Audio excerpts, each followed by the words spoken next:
안녕하세요. 택시 이야기입니다. 요즘에 그 개인 택시를 사서 가입하면서 탈퇴하시는 분들이 많이 있는 것 같아요. 예, 100여 명 정도 된다 그래요. 근데 이게 개인 택시를 구입을 해서 그 개인 택시 조합에 가입을 하는 이유가 있어요. 보험 때문에 그래요. 보험 때문에.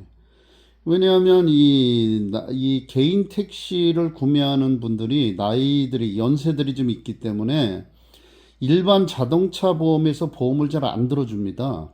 영업용은. 그리고 굉장히 비싸고 자차는 아예 안 들어주는 보험회사도 굉장히 많아요. 그러다 보니까 이게 개인 택시 공제조합에 이제 가입을 하게 되는데 처음 가입할 때 가입비가 150만 원 정도 돼요. 예, 그거는 그냥 없어지는 돈입니다. 꿀꺽 하는 돈입니다.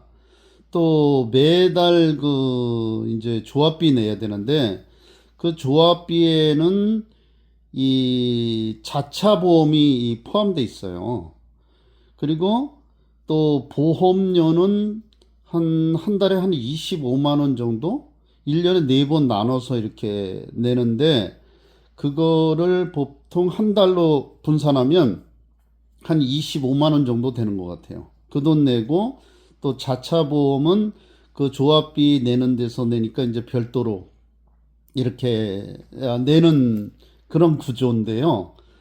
그러다 보니까 또 이 거기에 이 별도로 드는 조합비들이 이런 게 있는데 그걸 뭐 강제로 들게 한다 이런 말도 하고 이랬는데 제가 있을 때는 그거를 뭐 강제로 들지 않아도 상관없는 구조였어요.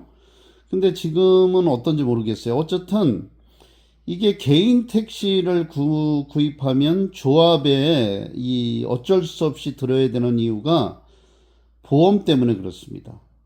그리고 뭐 또 스티커, 이 개인 택시 스티커 한 장에 뭐 10만 원씩 받는다 그러잖아요. 그리고 그 기사 자격증, 개인 택시 자격증은 지금 보니까 한국 교통공단에서 발행을 해준다 그래요. 그러니까 그거는 10,000원 정도 하는데 그건 뭐 상관없고 스티커가 한 장당 뭐 10만 원씩 하는데 지금은 서울시 그 택시 사이트에 들어가면 그거를 프린아웃 해가지고 자기가 마치든지 아니면 그거를 뭐 프린아웃해서 사용할 수 있든지 또 이렇게 해놨다고 그러더라고요.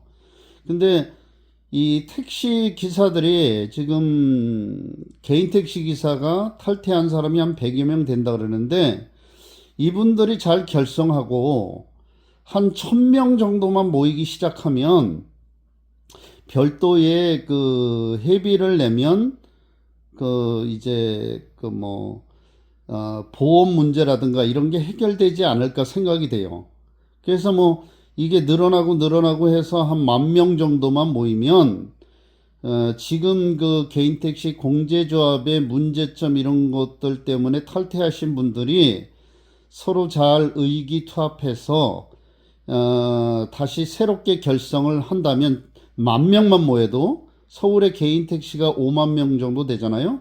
4만 9천 명인가 이렇게 되는데 이제 뭐 이런저런 이유로 그 뭐 음주운전이라든지 어떤 교통사고 유발이든지 이렇게 해서 그 개인 택시 면허가 날아가는 사람들 하면 점점점 줄어들긴 하는데 이건 뭐 미세하니까 그 정도 되는데 그 개인 택시 공제조합에서 이것저것 뭐 많은 비리들도 있고 문제점이 많고 이래서 매일 그 말들이 많잖아요. 근데 사실 지금 그 100여 명이 이제 탈퇴를 해서 뭐 1000명이 모이고 10,000명이 모이면 또 거기는 또 그런 문제 없을까요? 예, 거기도 마찬가지로 사람이 모이는 곳에는 또 문제가 생길 거라고요.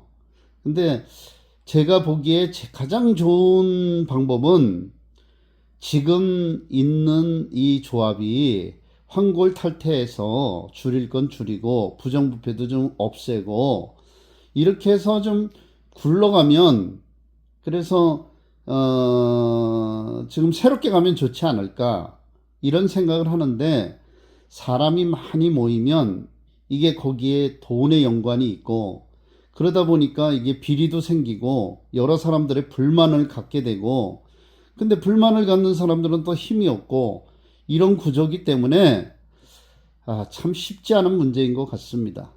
예.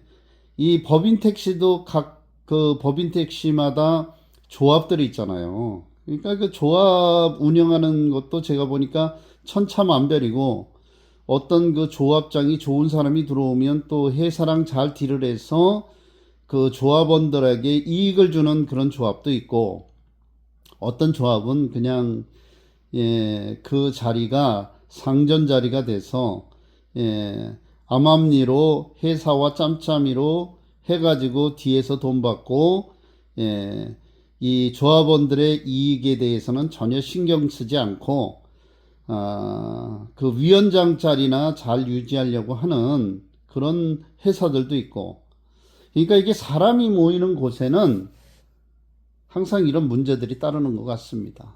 근데 제일 좋은 방법은 거기에 수장되는 사람이 좀 좋은 마음을 갖고 기본적인 이 옳은 방향을 가진 그런 조합 그 위원장이나 아니면 그 공제조합도 개인 택시도 그런 수장이 들어와야 이게 변화가 있지. 그렇지 않은 사람들이 너무나 많기 때문에 참 이게 바뀌기에 어렵다고 생각이 됩니다.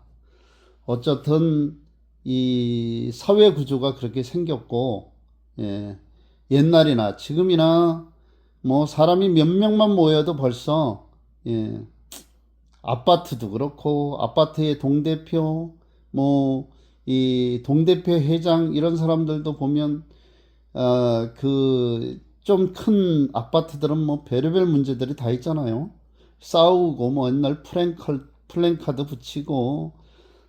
근데 어쨌든 이 택시에도 여러 가지 병폐들이 많이 있지만 그걸 탓하기에 이전에 정말 기본적인 마인드가 있는 사람들이 들어와서 좀 그런 구조들이 변화가 되고 그 회원들에게 골고루 이익이 될 수 있는 그런 구조의 협회가 조성이 됐으면 좋겠습니다.